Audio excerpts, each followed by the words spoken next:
Sabrina. So today I wanted to do our first episode of finances and investing. So I wanted to give you guys a rundown of kind of like my journey through investing, which has recently started actually. So it started with my dad. My dad is an accountant, and I previously have never asked him questions or talked to him about investing. And prior to this conversation that we had when we were on vacation in South Dakota, I didn't want to invest. I wanted to just see my money progressively like stack in my savings account, and I was happy with that, right?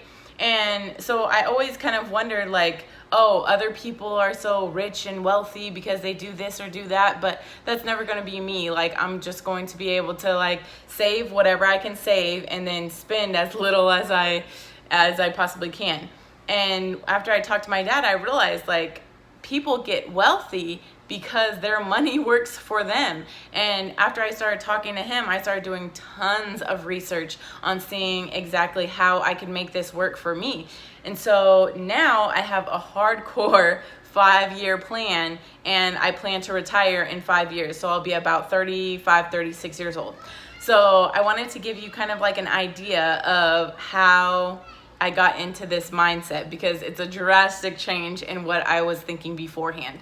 So after I talked to my dad, I took all of the money that I have, discretionary money, and I put that into stocks. Granted, I still have some like money in my checking account for emergencies, but I put $12,000 into stocks, and I have 7 stocks. So that's Apple, Amazon, Microsoft, Tesla, VTI, AGNC, and RIOCF. So the first 4 of those, of course, you know, but VTI, that's a Vanguard Total Stock Market ETF. It's an index fund. So what an index fund is, it's a bunch of stocks together. And so if one of these stocks happens to go bankrupt or close, then you don't have to worry about that too much, because there's plenty of other stocks in there that your money is going to. So instead of all of your money going to Apple, your money is going to a bunch of different stocks. So you don't have to worry about, oh, is Apple up today? Is Apple down today? Oh, like what new products are they coming out with and all that stuff. It doesn't really matter, because you're involved in all of these. So kind of like your money goes up and down just as the stock market does. So there's other index funds like that are based on different things, such as based on the S&P 500 or based on the total stock market and things of that nature. So I actually plan in the future to put all of my money into these type of index funds, because they're very low maintenance. You don't have to research or look into specific companies and things like that. Your money just works for you, and you just step back and let it happen. So that's what I'm all about. So the last 2, AGNC and RIOCF, those 2 are dividend stocks. So that's a little bit different than the index fund and the growth stocks. Dividend stocks, they don't grow like an Apple stock or index fund would grow. They typically stay around the same. They might grow a little bit, but very, very minute compared to a growth stock. But the purpose of having a dividend stock is to get the dividends back. So for example, I've only been investing for about a month now, and I've already received 3 dividend payments, which I think is awesome. Like, this is my first experience with actually making passive money, and it's like blowing my mind. So the 3 dividend stocks that I've got thus far are VTI, which I got 67 cents for, RIOCF, which I got $6.96 for, and then the last one, AGNC, which I got $1.20 for. So I basically got $9 in 1 month for doing nothing, for having my little money workers go and work for me while I just like sit here, and I was actually on vacation in California. So that's amazing to me. And then let's talk about my growth stocks. So in total, looking at my stocks, I put $12,000 into all 7 of these stocks. And right now, my total amount that's my net worth on all 7 of these stocks is over 12,500. So I've made $500 in 1 month just by sitting here and doing nothing. But the thing is, a lot of people talk about you can't let your emotions get to you when it comes to investing in the stock market, because in this month that I've been investing, you've seen like stocks go up and down like significantly. So at one point, my portfolio was almost at 11,000 and I put in 12,000. And so I'm just like most people would be like, oh my God, like I just lost 12,000 or I just lost $1,000 like for no reason, right? But I learned from my dad and I've really like researched all of these things, and I just realized that it's gonna come back up. It's okay, and I'm invested in for the long term, so I'm not going to touch this money for at least 5 years, and then I will start taking out my 2 to 4%. So I'm not worried about it at all, and I know it's going to come back up. So you have to make sure that you have the mindset before you start doing something like this.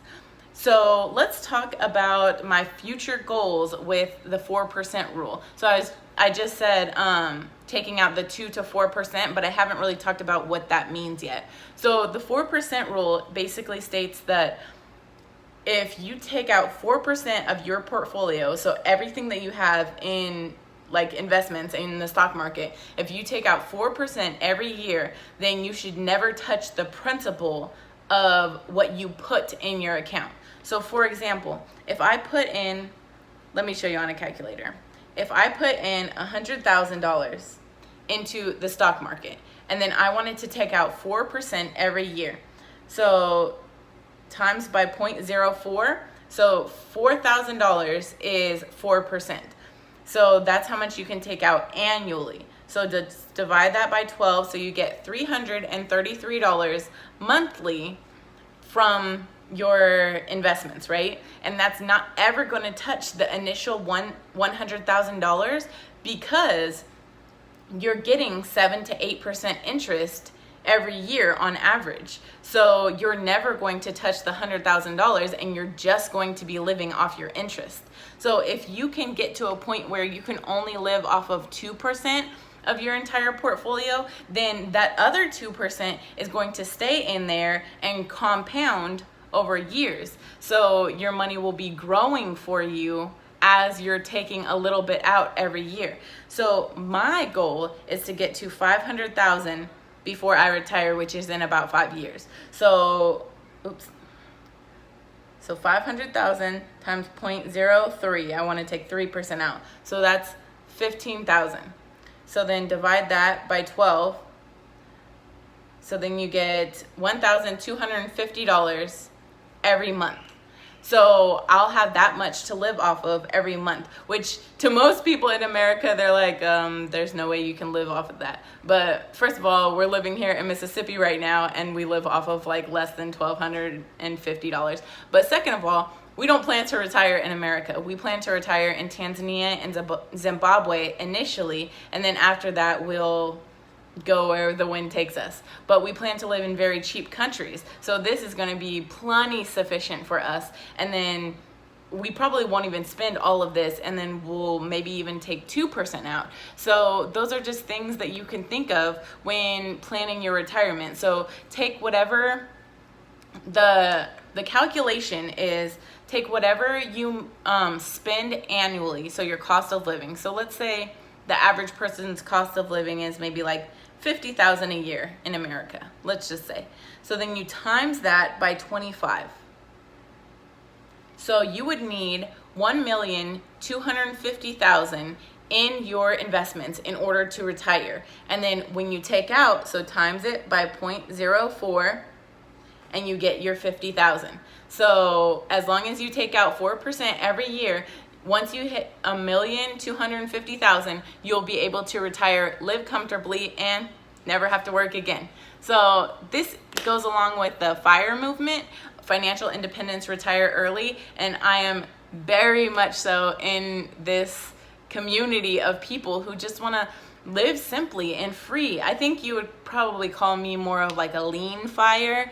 There's a category for that, which means like you want to live on the least amount of money possible but still be comfortable. So that's what I'm really into. And leave any questions. I'm sure you guys have tons of questions. Leave your questions down in the comments and I'll definitely answer them. And I think episode 2 of finances is going to be regarding my 5-year plan and what exactly I plan to do to make sure I get to that 500,000 within 5 years. So if you enjoy this type of content, please like this video and let me know what you want to know about in regards to finances. I'll talk to you guys soon. Bye.